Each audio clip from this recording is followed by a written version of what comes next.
हा काय सांगाल नेमकं 5 तारखेला आठवले साहेबांचा मेळावा होतोय बीडमध्ये, हा नेमका मेळावा कशाच्या निमित्ताने? अं, हा 5 तारखेला दिनांक 5 तारखेला जो मेळावा ठेवलेला आहे, प्रथमतः त्यामध्ये सामाजिक न्याय मंत्री रामदास आठवले साहेबांची जी काही मोदी सरकारमध्ये सामाजिक न्याय मंत्रीपदी तिसऱ्यांदा निवड झाली आहे, त्याबद्दल सत्कार समारंभ ठेवलेला आहे आणि त्यानंतर रॅलीचं आयोजन करून विधानसभेच्या अनुषंगाने तशा पद्धतीची सभा ही घेतली जाणार आहे. काय सांगाल दिव्यांग बंधूंच्या वतीने काय करण्यात येणार आहे? साहेब, प्रथमतः जिल्ह्यामध्ये आल्यानंतर पक्षाच्या वतीनेही सत्कार केला जाईल आणि दिव्यांग बांधवांच्या आणि भगिनींच्या वतीने आमच्या सामाजिक न्याय विभागाचे मंत्री म्हणून त्यांचा एक विशेष सत्कार केला जाईल आणि साहेबांचं काम जे आहे त्या कामाची पद्धत जर पाहिली आणि साहेबांचं खरंच जे खातं आहे सामाजिक न्याय विभाग, तर साहेब प्रत्येक व्यक्तीला तळागाळातल्या किंवा दिव्यांग बंधू भगिनी असतील, दिल्लीत असो किंवा मुंबईत असो, ते खरंच सामाजिक न्याय विभागाच्या माध्यमातून न्याय देण्याचं काम करतात. त्यामुळं दिव्यांग बंधू भगिनींच्या वतीने एक विशेष आणि वेगळा सत्कार केला जाईल. रूपरेषा कशी असणार आहे कार्यक्रमाची रूपरेषा? साहेब, प्रथमतः 2:30 ते 3च्या दरम्यान बीडमध्ये येतील. राजुरेषीच्या इथे साहेबांचं प्रथमतः आगमन होईल. पक्षाच्या वतीने सत्कार केला जाईल. दिव्यांग बंधू भगिनींच्या वतीने महाराजांच्या चौकात सत्कार केला जाईल आणि राजुरेषीच्या येथून ते मल्टीपर्पल पर्यंत रॅली काढल्या जाईल आणि त्यानंतर त्याचं रॅलीचं समारोप झाल्यानंतर सभा घेतल्या जाईल. आता पाहतोय की अनेक पक्ष विधानसभेच्या अनुषंगाने मेळावा घेत आहेत. नेमका रिपब्लिकन पार्टी विधानसभेच्या अनुषंगाने हे मेळावा घेत आहे का? हो, अर्थातच.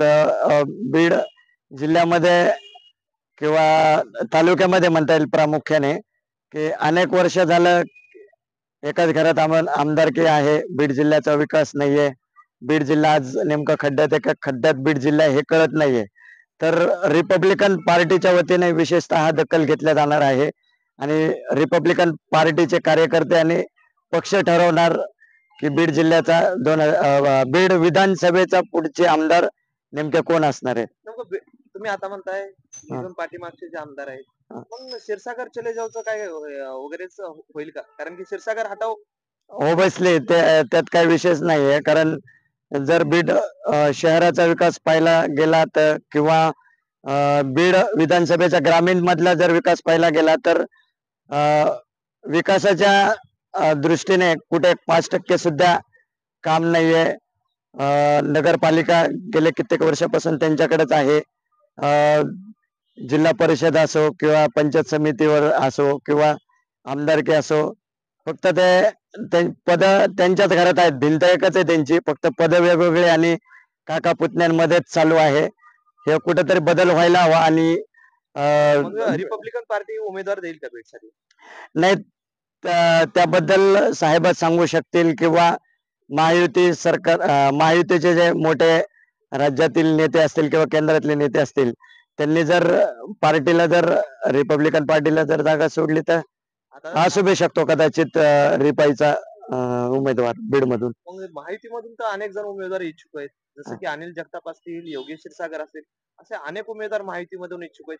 मग त्यांना डावलून जे रिपब्लिकन पार्टीचा उमेदवार दिला जाईल? नाही, मी त्याच्याबद्दल वैयक्तिक स्टेटमेंट नाही करू शकत, पण जे काही माहितीचे मुख्य राज्यातले जे नेते असतील, तो जो काही निर्णय घेतील तो आम्हाला मान्य असेल आणि साहेबांचा विशेषतः म्हणजे आठवले साहेबांचा जो काही निर्णय असेल त्याच बाजूने आम्ही काम नक्की करू आणि महायुतीच्या उमेदवाराचं म्हटले तर महायुतीच्या उमेदवाराचं करू. 5 तारखेच्या मेळाव्यामध्ये दिव्यांगांचे कोणते प्रश्न मांडणार? विशेषतः त्यामध्ये राज्य सरकारमध्ये आता शिंदे साहेबांच्या काळामध्ये दिव्यांग मंत्रालयाची स्थापना झाली, तर दिव्यांग मंत्रालयाची स्थापना झाली, पण त्यामध्ये गेल्या कित्येक वर्षांपासून दिव्यांग बांधवांना भगिनींना माझ्या घरकुल योजना जे राज्य शासनाचे आहेत ते घरकुल मिळले नाही किंवा जो मानसिक मानधनवाढ आहे इतर राज्यामध्ये कुठं 2.5 आहे, कुठं 3,000 आहे.